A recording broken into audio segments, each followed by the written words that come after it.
Many years ago, when I was serving the Hinsdale Church, the UUA had a minister on loan program, as a result of which I was loaned, basically the Hinsdale Church paid my salary, to the Unitarian Church in Lexington, Kentucky, who had fired every minister they had up until me.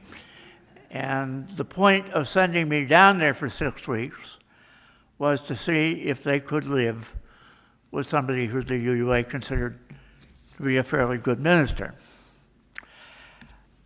I gave 6 sermons, and most of my readings, as it turned out, were from Robert Frost and other New England poets and philosophers. So as a parting gift, they decided I needed to learn about Wendell Berry, who was their Robert Frost. So they gave me several of his books, one of which was Jayber Crow, which I strongly recommend, and this reading is from that book. I am a pilgrim, but my pilgrimage has been wandering and unmarked. Often, what has looked like a straight line to me has been a circle or a doubling back. I have been in the dark wood of error any number of times. I have known something of hell, purgatory, and heaven, but not always in that order.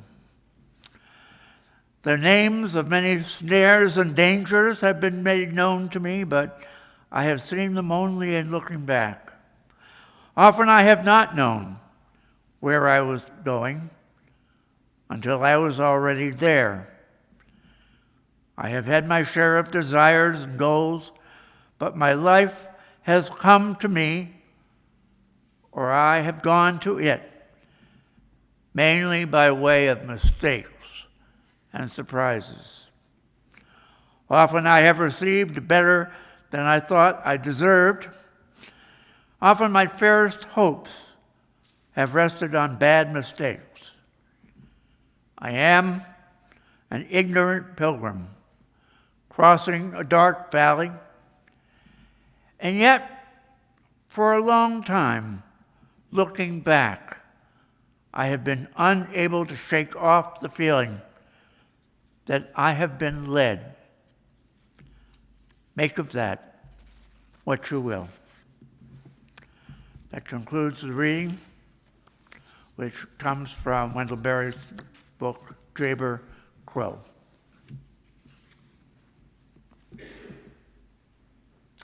Sooner or later,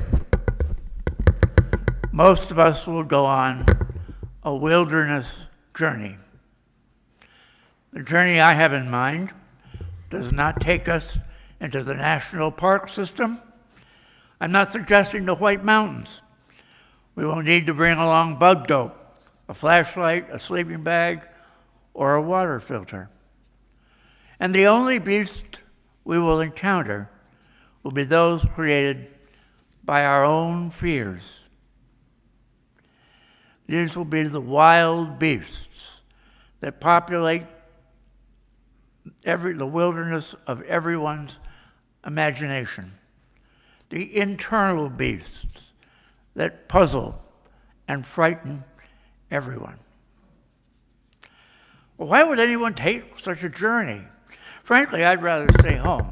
That would be much better. But usually we don't have much choice. It may be that a serious illness starts us on our way. It may be the loss of a job. It may be the breakup of a marriage or a time of testing for our families. It may be the death of a family member or of a close friend. It may be the betrayal of a false friend that hits us more seriously than most. It may be reaching that classic midpoint of our lives where we begin to look at our choices differently and we look at our time left differently, as it now seems to be running out. I started thinking along these lines many years ago when I attended a parents' visiting day at Earlham College in Richmond, Indiana. I suspect it was to relieve the students of having to entertain their parents for 48 hours straight that the college offered classes on different subjects to divert us off.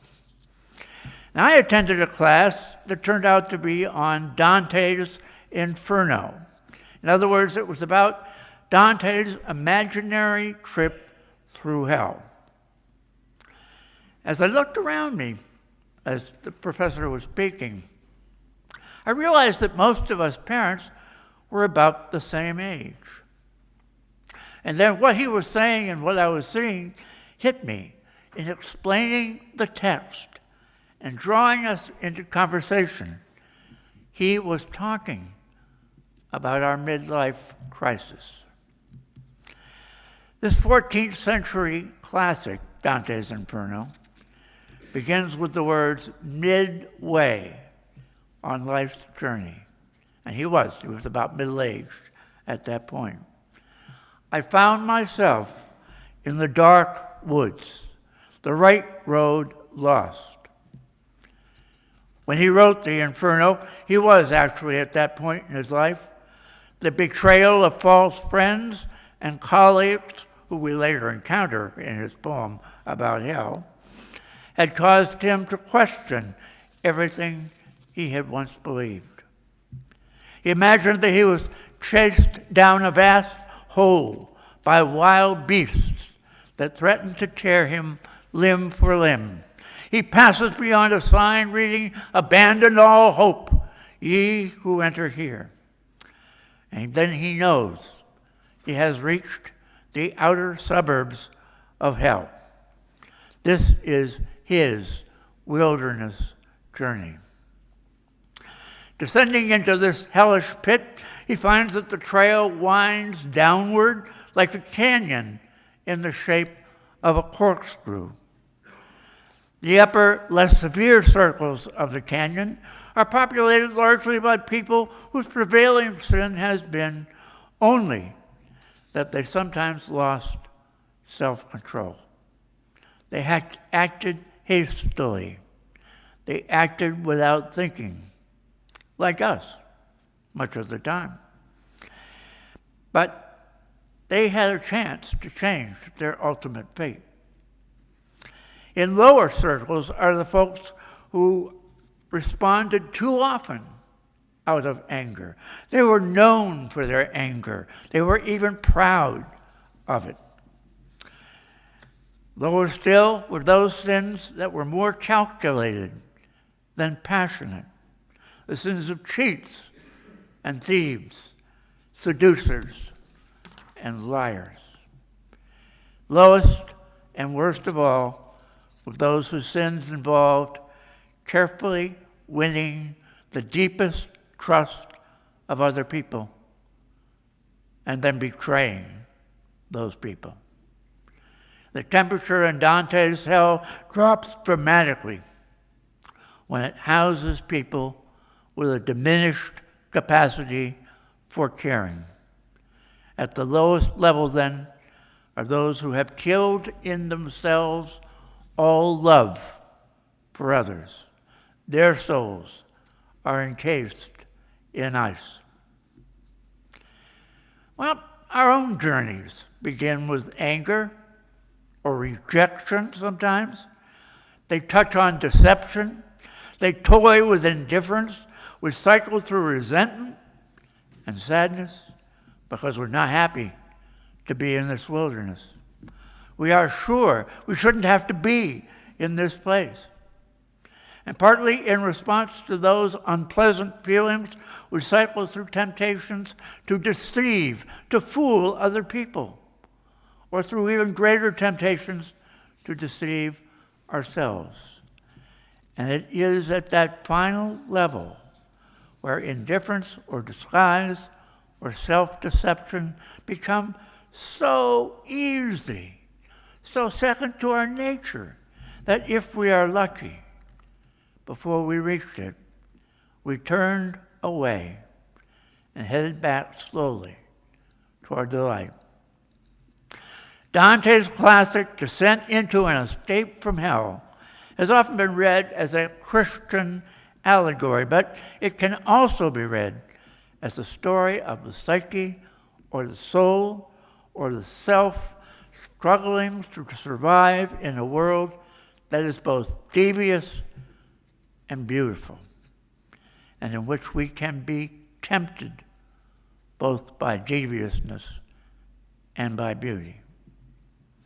We have to learn to give up the false security of deceiving others and ourselves in order to seem worthy of receiving their love. Sometimes our wilderness journey responds to challenges the world presents to us directly. And this is what Jesus' wilderness journey was all about. It was, first of all, a metaphorical journey, which many of us might recognize as a good description of the midlife crisis. It comes at a high point in Jesus' life, just after John baptized him, and everyone said, "Surely this is a man of God." Then Mark tells us the Spirit of Jesus sent Jesus into the wilderness, where Satan tempted him, and he was with the wild beasts, those wild beasts again. But the angels watched over him. And that's all that Mark tells us, as if he believes that wild beasts and temptations happen to everyone, which I suspect they do.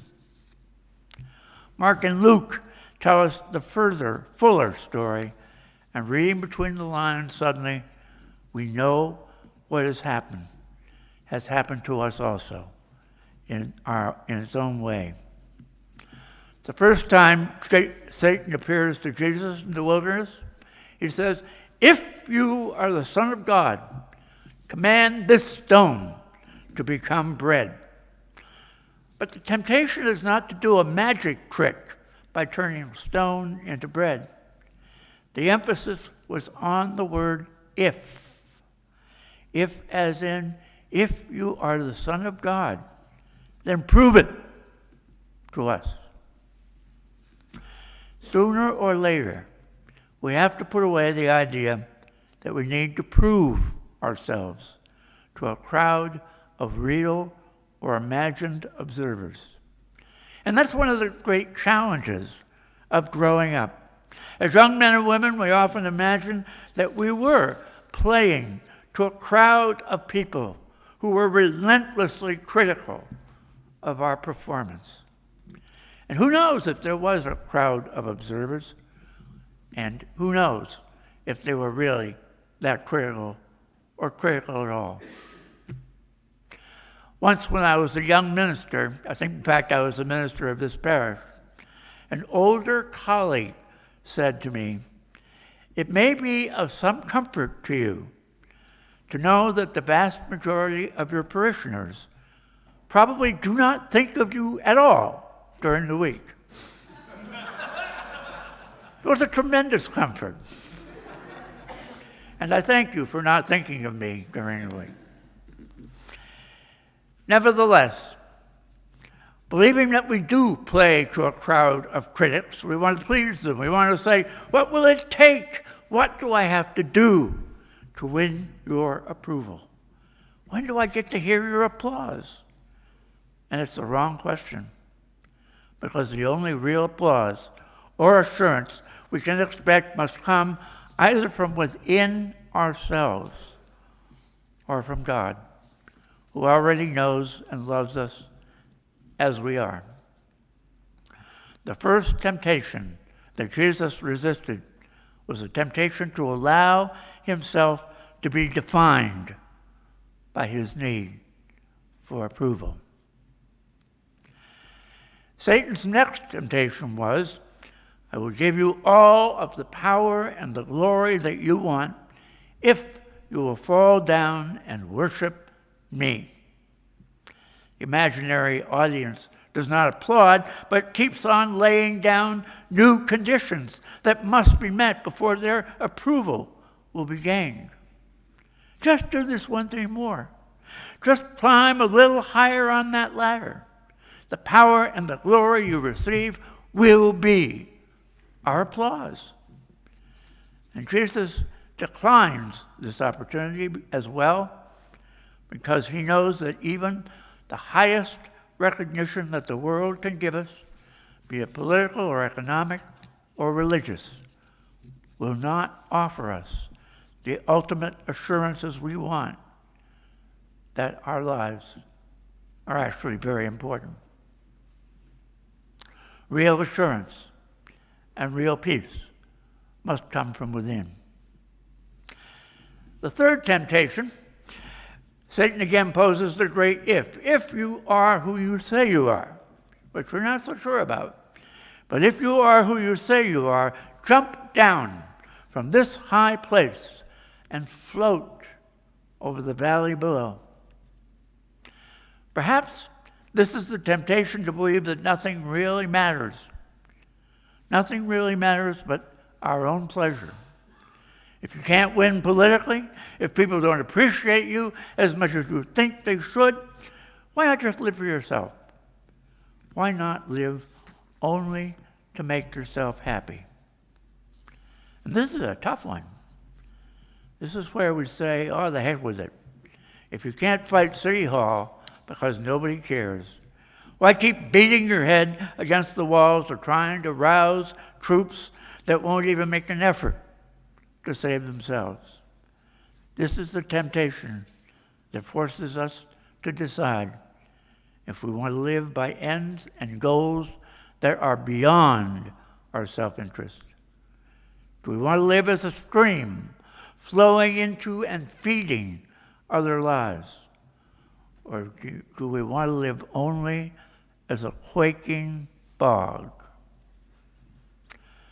Sooner or later, we all take a journey in which we test ourselves against what is unknown.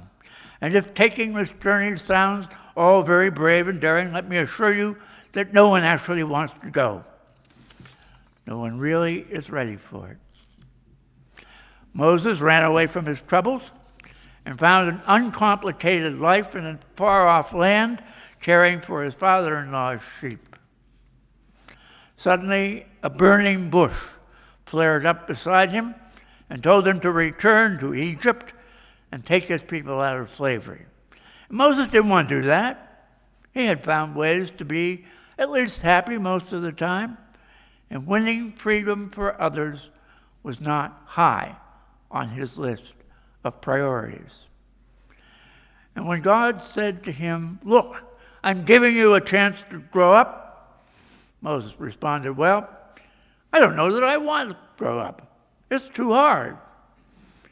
And God said, in effect, "What made you think you have a choice? Go, and I will be with you." Well, God may have sent Moses and his people into the wilderness, but the Spirit wasn't obviously there for him every time they wanted reassurance. When they were thirsty, they were directed to some water, but reaching the land flowing with milk and honey was withheld from them. When they were hungry, they were directed to some food, but not the great banquet they had expected. When they sought reassurance and direction, they were told to elect leaders they trusted and let them lead you. And that took an enormous leap of faith. Most of our journeys will require a leap of faith, from what we know about ourselves and life to what we hope will become true. While I was traveling through my own personal surgical wilderness about 12 or more years ago, I had a bout with mouth cancer that required about 10 or 11 hours worth of surgery. During that time in my recovery, I wish I could say that I found angels guiding me or voices reassuring me that everything was going to work out the way I wanted. That did not happen. Most of the time, what I did experience was a feeling that taking one day at a time, I could handle whatever was coming, and that whatever happened would be all right. So if I was led, it was not firmly by the hand, but by gentle pushes and taps, in J. Bear Crow's words, by gentle pushes and taps along the way. And I don't know where they came from, but I learned to trust them. Sometimes we deliberately enter the wilderness to test our abilities to find our way out. Parker Palmer, whom some of you may have heard about, a well-known Quaker educator, once wrote about taking an outward bound course to test himself. And so one day he found himself leaning backwards over a 110-foot cliff with a rope and harness over his body. In his own words now, I was told to lean out over God's own emptiness and walk down the face of that cliff to the ground 11 stories below. I remember the cliff too well. It started with a 5-foot drop to a small ledge, and then a 10-foot drop to another ledge, and then a third and final drop that was all the way down. On the first drop, my feet went instantly out from under me, and I fell heavily to the first ledge. The instructor observed astutely, "I don't think you have it quite yet. You're leaning too close to the rock face. You need to lean back farther so that your feet will grip the wall." Well, that advice, like the advice from some spiritual traditions, went against my every instinct. Surely one should hug the wall, not lean out over the void. But on the second drop, I tried to lean back better, but not far enough, and I hit the second ledge with a thud not unlike the first. "You still don't have it," yelled the ever-observant instructor. "Try again." Well, since my next try would almost certainly be the last one, her counsel was not especially comforting.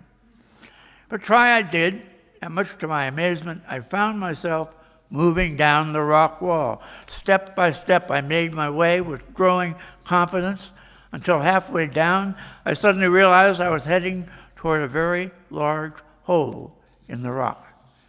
And not knowing anything better to do, I froze. The instructor waited a small eternity for me to thaw out, and when she realized I was showing no signs of life, she yelled up, "Is anything wrong, Parker?" as if she needed to ask. To this day, I do not know the source of the childlike voice that came up from within me, but my response is a matter of public record. "I don't want to talk about it."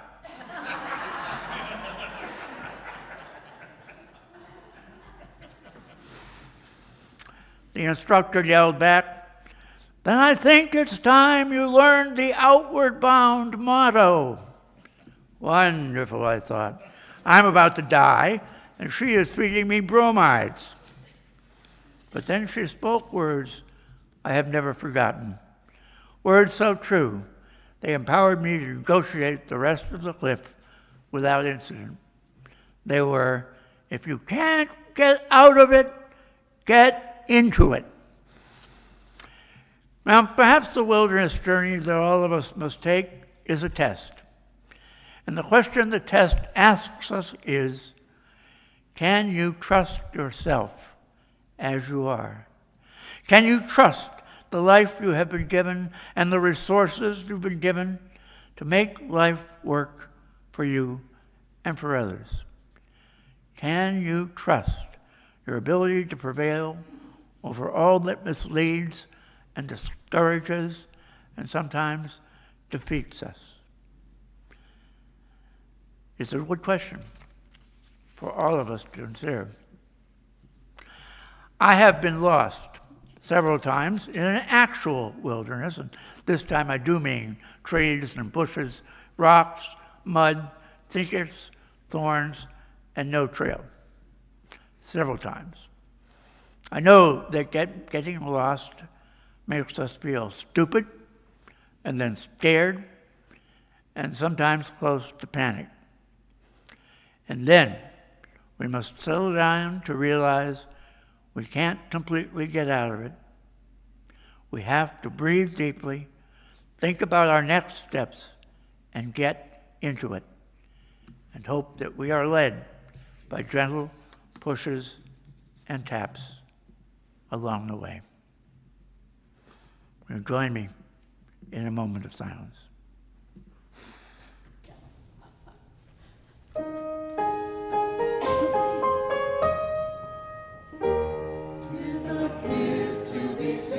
Tis the gift to be free, tis the gift to come down where we ought to be. And when we find ourselves in the place just right, we'll be in the valley of love and delight.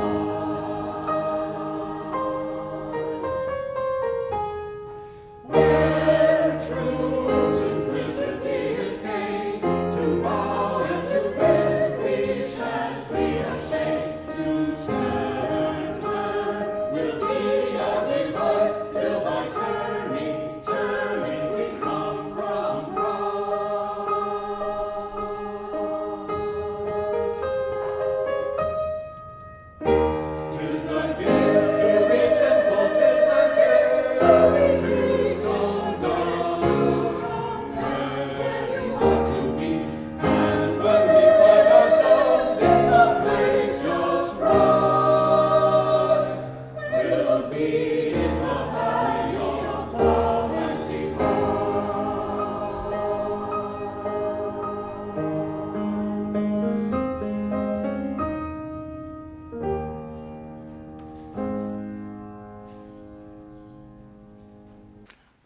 Now may peace dwell in our hearts and understanding in our minds.